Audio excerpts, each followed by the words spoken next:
Bonjour tout le monde, bienvenue à nouveau sur cette chaîne YouTube où j'ai été absente pendant de nombreuses semaines voire mois. I'm back avec un achat très utile, bien sûr, la raison de cette chaîne YouTube, le périnée. Je voulais reprendre les bases un petit peu parce que je me rends compte là en changeant de cabinet que cette petite merveille m'est très indispensable puisqu'en fait elle me sert juste à montrer aux patients ce que c'est le périnée, où est-ce qu'il se situe. Si on met en projection sur mon corps, et bien voici le bassin.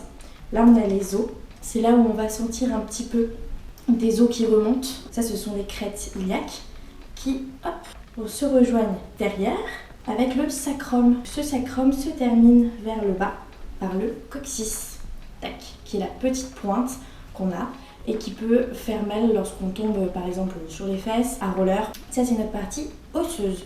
On a bien sûr au-dessus du sacrum les lombaires qui commencent avec à chaque fois en jaune les racines nerveuses qui sortent. Ce qui nous intéresse le plus, c'est ce qu'il y a en rouge ici, le fameux périnée. Alors on va parler plutôt d'un périnée en deux étages. On va parler du périnée superficiel et du périnée profond qu'on va lui appeler plutôt le diaphragme pelvien. Périnée superficiel, c'est cette espèce de triangle avec aussi le sphincter anal.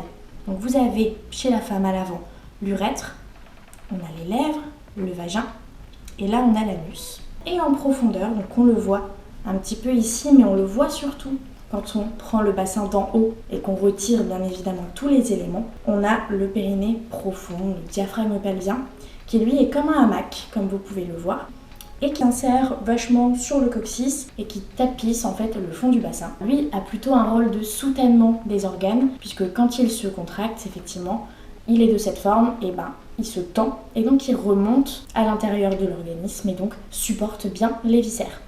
Voici brièvement ce qu'est notre périnée.